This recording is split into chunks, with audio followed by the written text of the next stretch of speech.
The parathas are crispy and flaky but tears away easily. Just like a dhaba. And the aloo filling that we made. No words guys. Let's make the dough. Here I have 1 cup of whole wheat flour or regular chakki atta. Next I'm adding 1 cup of resultant atta or Chalani atta.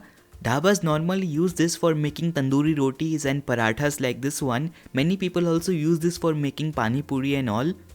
You can find this R Atta in wholesale grocery stores. Next we will add some salt, about 1 teaspoon of ghee and use water to make a dough. If you don't have this R Atta, don't worry, it is very similar to maida but it is better in nutrition. You can use maida instead of this. Use half a cup of maida and 1.5 cups of whole wheat flour. As I said, we need a soft dough. The dough is formed. Now we will add water, something like this, and start kneading the dough with our knuckles for about 2 to 3 minutes. The dough is done. Now we will let it rest for about 10 minutes. While the dough is resting, we have to make the potato stuffing. And we need the stuffing to be pretty sharp and spicy. Here I have 4 boiled, peeled and mashed potatoes, about 1 chopped onion, 3 tablespoons of chopped coriander, 1 inch of ginger, 1 green chilli chopped. If you have anardana powder, you can use that also. It will bring a very nice flavor. I didn't have it, so I have skipped it.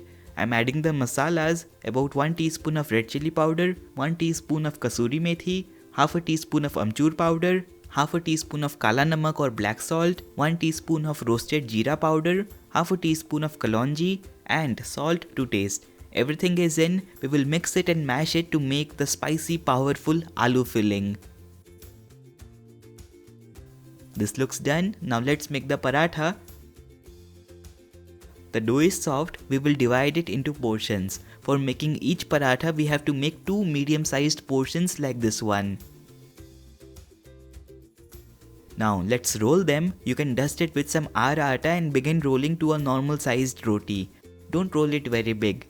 So this is done. Similarly, I am going to roll the second one.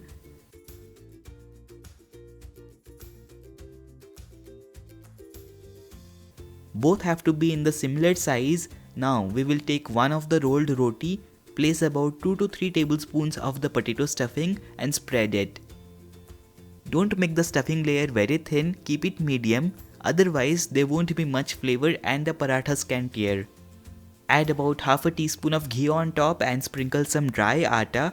Now comes in the second rolled paratha and we will stick it together with our light hands and begin rolling it into a oblong shape.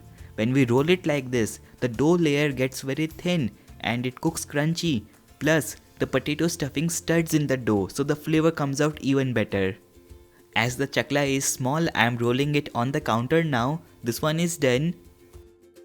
Similarly, I am making the second one now.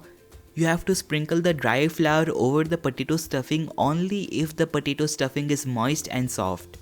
In winters, the potato that we boil does not come out very wet. It remains fluffy and dry, so you won't have to sprinkle dry flour as I did right now. The second one is also done. The tawa is hot. Let's place it on. We will cook it on high heat until the bottom side is done. Then flip and apply ghee. Flip again, apply ghee and cook this until golden on both sides. Keep the flame high. Because of the R Atta, this will get crispy and tasty. The paratha is golden. Let's take it out. Let's peel it off. We want to peel the top layer and roll it something like this using tongs. If you are making it for the first time, it can be difficult to roll the paratha on a tawa. I'm going to show you a different method also. The first one is done. The second one is cooking now.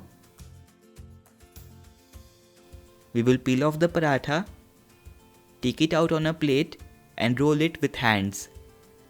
The paper paratha is done. R Atta does the magic in this recipe guys. I have served it hot. The parathas are crispy and flaky but tears away easily. Just like a dhaba. And the aloo filling that we made. No words guys. Try it out, share feedback. I hope to see you soon with one more video. Bye guys, take care.